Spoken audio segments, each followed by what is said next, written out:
త్రిదశ rice అన్నింటికీ దగ్గరగా మీ మనసుకి మరింత దగ్గరగా త్రిదశ rice where life shines. Scrub typhus గురించి ఎవరూ ఆందోళన చెందనవసరం లేదన్నారు వైద్య ఆరోగ్య శాఖ కమిషనర్ వీరపాండ్య. ప్రజలు తగు జాగ్రత్తలు తీసుకుంటే సరిపోతుందన్నారు. గతంలో కూడా స్క్రబ్ టైఫస్ కేసులు నమోదయ్యాయని తెలిపారు. ఇక రాష్ట్రంలో ఇప్పటివరకు 1563 కేసులు నమోదయ్యాయని 9 అనుమానాస్పద మృతులుగా నిర్ధారించామని తెలిపారు. దీనిపై ఎవరూ తప్పుడు ప్రచారాలు చేయొద్దని సూచించారు. ఇక ఇది అంటువ్యాధి కాదని క్లారిటీ ఇచ్చేశారు. స్క్రబ్ టైఫస్ ను ఎదుర్కోవడానికి రాష్ట్ర వ్యాప్తంగా ఉన్న ప్రభుత్వ హాస్పిటల్స్ లో మెడిసిన్ అందుబాటులోకి తెచ్చామంటున్న వీరపాండ్యంతో మా ప్రతినిధి Rajesh face to face. Scrub typhus గురించి ఎవరు ఆందోళన చెందవలసిన లేదని వైద్య ఆరోగ్య శాఖ కమిషనర్ వీరపాండ్యన్ చెప్తున్నారు. ప్రస్తుతం వీరపాండ్యన్ మనతో ఉన్నారు. సార్, అంటే కొంత భయం కనబడుతుంది ప్రజల్లో, స్క్రబ్ టైప్ కేసులు పెరుగుతున్నాయి, మరణాల సంఖ్య పెరుగుతున్న కొంత ఆందోళన కలుగుతుంది. ఏం చెప్తారు సార్ ప్రజలు? స్క్రబ్ టైఫస్ గురించి ఎవరు కూడా భయాందోళనకి గురి కావాల్సిన అవసరం లేదు. ఎందుకంటే స్క్రబ్ టైఫస్ అనేది మనకు ప్రతి ఒక్క సంవత్సరం వింటర్ సీజన్లో వస్తున్న జ్వరంలో ఒకటి. మనకు మలేరియా, డెంగ్యూ, చికెన్ గునియా ఇలాంటిది వస్తున్నప్పుడు మనకు స్క్రబ్ టైఫస్ కూడా దీనికి ముందు వచ్చి ఉంది. సో ఇప్పుడు కూడా వస్తుంది. ప్రతి ఒక్క సంవత్సరం మనకు 1500, 1000 పైన కేసెస్ నమోదవుతూ ఉంటున్నాయి. సో పోయిన సంవత్సరం మనకు 1631 నమోదైంది. ఇప్పుడు వచ్చేసి 1566 దాకా ఇప్పటిదాకా నమోదైంది. సో దానివల్ల ఎవరు కూడా భయాందోళన చెందాల్సిన అవసరం లేదు. మనం ఖచ్చితంగా మన శానిటేషన్, హైజీన్ ఇవన్నీ ప్రాపర్గా చూసుకుంటే, ఒకవేళ జ్వరం వచ్చినా ఇమీడియట్గా డాక్టర్ దగ్గర వెళ్ళి టెస్ట్ చేసుకోవడం, బ్లడ్ శాంపిల్ ఇచ్చేసి వాళ్ళు టెస్ట్ రిజల్ట్ చూసుకోవడం, దానికి ప్రకారం వాళ్ళు ఏదైతే మందులు ఇస్తారో అజిత్రోమైసిన్ కానీ డాక్సిసైలిన్ కానీ ఇస్తారో అవన్నీ తీసుకుంటే ఖచ్చితంగా అవి నయం అవుతుంది. సార్, అంటే గత ఏడాది కేసులో నేను చెప్తున్నా, అంతకుముందు నేను చెప్తున్నా, ఈ సంవత్సరం ఎందుకు ఇంత సివియర్గా చర్చ జరుగుతుంది, ఇంత ఈ ఫోకస్ ఉంది? అంటే ఇది కొన్ని దాంట్లో వార్తలు ఈ రకంగా రావడం వల్ల, దీనివల్ల చనిపోయారని చెప్పేసి రాయడం వల్ల చాలామంది భయాందోళనకి గురయ్యారు. అదర్వైజ్ ఇది వచ్చేసి మనకు మామూలుగా ప్రతి ఒక్క సంవత్సరం వస్తున్నది. సో దానివల్ల నేను మిత్రులందరినీ కోరుతున్నది, సో ఆ రకంగా ఎవరు కూడా దాన్ని పట్టించాల్సిన అవసరం లేదు. సో ప్రాపర్గా రాయండి. ఎందుకంటే ఖచ్చితంగా చాలామందికి వచ్చే అవకాశం ఉంటుంది. ప్రాపర్గా టెస్ట్ చేసుకొని ప్రాపర్గా ట్రీట్మెంట్ తీసుకుంటే ఇమ్మీడియట్గా సరి అయిపోతుంది. సో అది ఒకటి మనం అందరికీ చెప్పాలి. సార్, ప్రజెంట్ యాక్టివ్ కేసులు ఎన్ని ఉన్నాయి? దీని కారణంగా స్క్రబ్ టైఫస్ వల్ల ఎవరైనా ఆంధ్రప్రదేశ్లో అధికారికంగా చనిపోయిన డేటా ఉంది?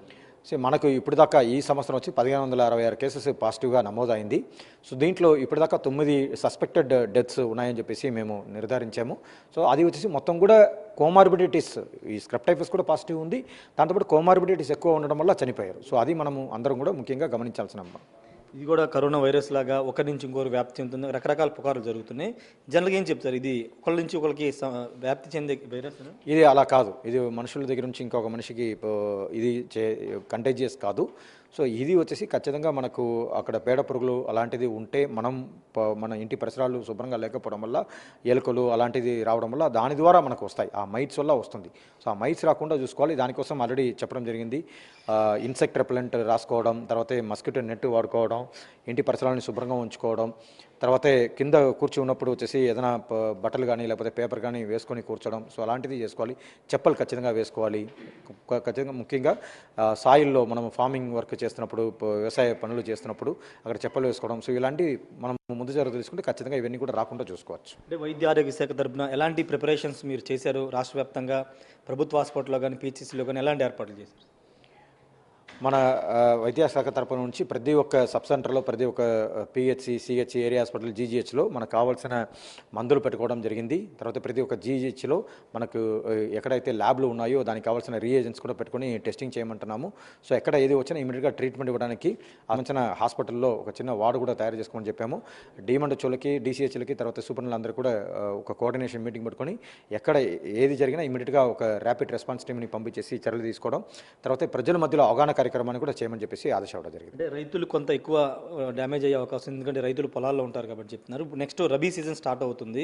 రైతులు ఎలాంటి జాగ్రత్తలు తీసుకోవాలి? రైతులు ఖచ్చితంగా వాళ్ళు సాయిల్లో ఉన్నప్పుడు చెప్పులు వేసుకోవడం కానీ, తర్వాత కింద కూర్చున్నప్పుడు మట్టిలో కూర్చోకుండా ఒక చిన్న టవల్ వేసుకోవడం కానీ, చిన్న క్లాత్ వాడుకోవడం కానీ, చిన్న పేపర్ వాడుకోవడం కానీ, సో అలాంటివి చేసుకోవాలి. తర్వాత వాళ్ళ ఇంటి పరిసరాలని ఖచ్చితంగా చెత్త ఎక్కువ లేకుండా, ష్రబ్, వెజిటేషన్ ఎక్కువ లేకుండా దాన్ని తొలగించడం అన్నీ కూడా చూసుకోవాలి. ఫైనల్గా ప్రజలకి ఏం చెప్తారు సార్? వైద్య ఆరోగ్య శాఖ ద్వారా ప్రజలు కొంత భయాందోళనకు గురవుతున్నారు, ఏం చెప్పారు?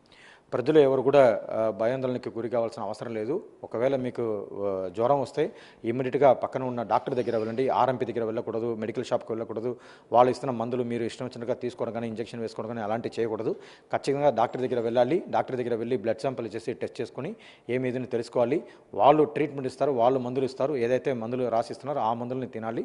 సో వాళ్ళు ఖచ్చితంగా మీకు ఎలాంటి ఫాలోఅప్ చేయాలని చెప్పేసి చెప్తారు. దాని ప్రకారం వెళ్తే ఏం ప్రాబ్లం ఉండదు. Thank you so much. ఖచ్చితంగా ఎవరు భయాందోళన చెందాల్సిన అవసరం లేదని చెప్తున్నారు. గతంలో కూడా ఈ వైరస్ ఉంది, కాకపోతే ఇప్పుడు కొంత ప్రచారం ఎక్కువ జరగడం కారణంగానే ప్రజల్లో కొంత భయాందోళన కనబడుతుంది. కాబట్టి ఎవరు భయాందోళన చెందవసరం లేదు.